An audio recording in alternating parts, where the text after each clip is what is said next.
Coach Wittenberg is the quintessential sad sack coach who puts winning above all else. His obsession with winning contributes to all of the losing he does in his personal life. The good coach will ever remind us that winning isn't everything. We meet Coach Wittenberg for the first time as a loudmouthed youth basketball coach.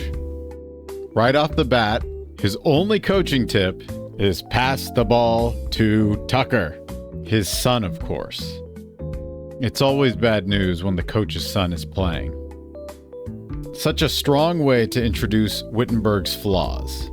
This is who I am, and if you don't like it, go run some laps. It instantly shows his lack of integrity as a coach, even giving up potential wins just so his son can get the glory. Here's the catch. I freaking love Coach Wittenberg, and I think most people would agree. His strengths outweigh his weaknesses and make him quite the endearing character. Let's talk about Coach Wittenberg's character design. With those thin, tiny chicken legs, beer gut, and blockhead, Coach Wittenberg was always equipped with the essentials of any public school gym teacher. That perpetual stupid expression on his face made it clear nothing was going on upstairs. In Coach Wittenberg's case, the pride comes before the fall.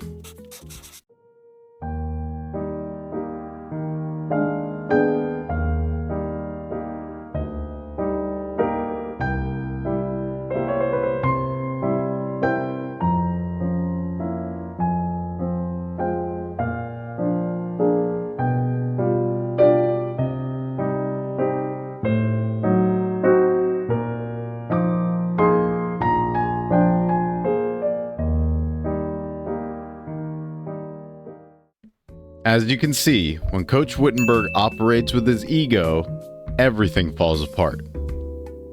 In the episode called Coach Wittenberg, where he coaches Arnold's bowling team, he almost ruins this opportunity by yelling and forcing everyone to do push-ups as a punishment. You gotta put your fingers in the holes! And break a nail? Right. Drop and give me 10, Missy. Now! His lack of compassion is honestly hilarious to me. It always leads to him losing his coaching jobs. What are you saying? We want to fire Coach Wittenberg, and we want you to do it. To keep his job, Coach Wittenberg needs to put his faith in Arnold and use psychology. Ha! Wittenberg employs the new strategy, and the team instantly begins doing better. Unfortunately, on the day of the tournament, Coach Wittenberg gets thrown off his game because the other head coach is his wife.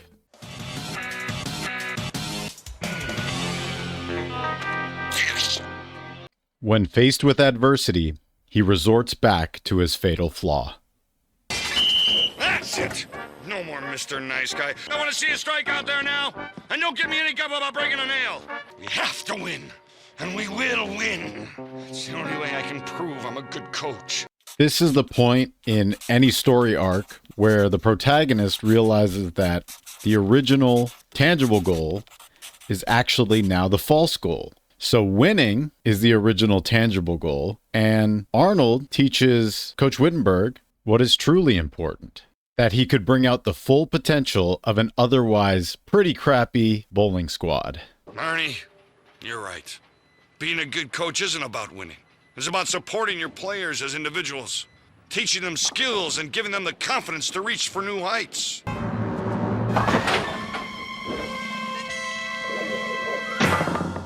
right, cheers for Coach Wittenberg! Hip hip hooray! Hip hip hooray! Hip hip hooray! Hip hip hooray! You guys are the greatest. It's difficult for a stubborn coach like this to accept a different perspective on how to win.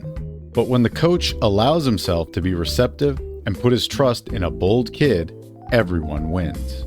This shows immense strength in his character, and possibly what makes this rowdy dope so likable. Something that stands out about Coach Wittenberg is his quirks. I love when characters are written with unique quirks because it gives them a whole extra dimension. The character ends up feeling more real, more alive, It almost feels like you know this person, or someone similar. Coach Wittenberg butcher sentences. We're down, but we're not up. The only thing we have to calculate is sink one shot, and we tie the game, and then we vanish the foes in overtime. Mispronouncing words and using the wrong word entirely sometimes. There are two things of utmost impotence to me: Tish and winning. Yeah, I definitely know a few people like this.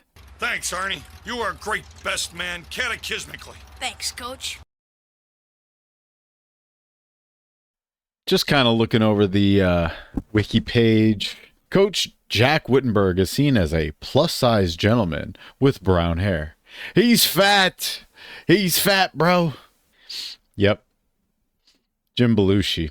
Jim Belushi voicing Coach Wittenberg made it feel like a real coach from Chicago or wherever they're supposed to be. I feel like every character in the show is a caricature of a specific type of person, like a specific trope. So you have Stinky Peterson, who's like the traditional dumb, uneducated bumpkin. And then you have Coach Wittenberg, the coach that's obsessed with winning. Wow, nothing unique about that.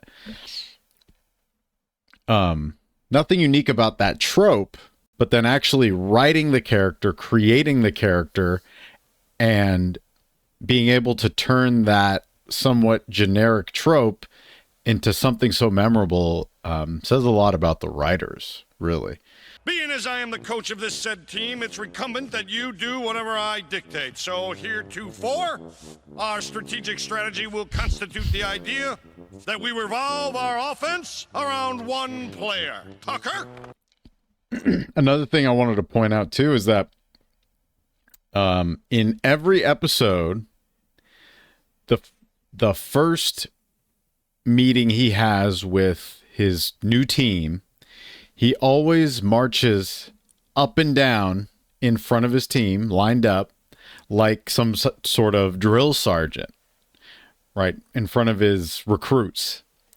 And so it really gives that vibe, like, I'm strict, I'm the boss, listen to me, it's my way or the highway. Off type situation, so whether we win or lose, I want you guys to go out there and win. Okay, that... Whether we win or lose, I want you guys to win.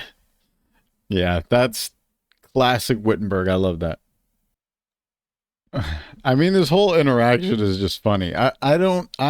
What is he doing? He lives in University Avenue bachelor student apartment. So he lives in his old fraternity room, or he's renting a room from a fraternity because it's cheap, maybe. And I mean, whatever the case is, he's living in a run-down crap hole. The thing is, we want the team to stay together. Yeah, sure. And we can't do it without a coach. Yeah. But we were all wondering if you could ease up a bit. Yeah, The kids are getting discouraged. And I don't know why, but I always love the part where he goes, yeah, well, yeah, yeah. Like he's taking the constructive criticism. Super random, but I love random, so. Sacrifice plays are for losers. The important thing is to win. Winning is everything, Arnie.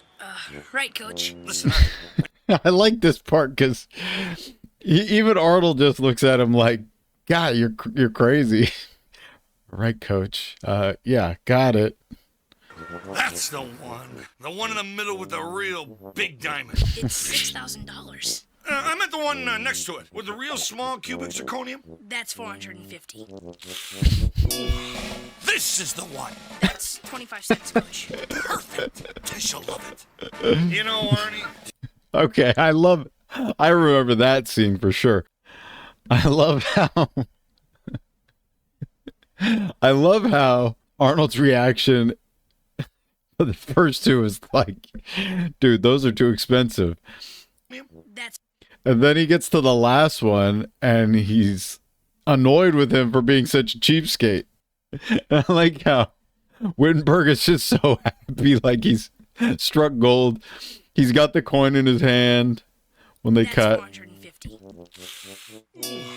This is the one. That's 25 cents, Coach. Perfect. I shall love it. Fucking plastic. Oh man, it's a good gag, and it's true to the character, man. In conclusion, Coach Wittenberg is everyone's favorite jerk. Everyone knows the drill. You have a coach, he's got to be a jerk too. But at some point, when that thick veneer begins to crack, you get to see that he's got a big heart inside.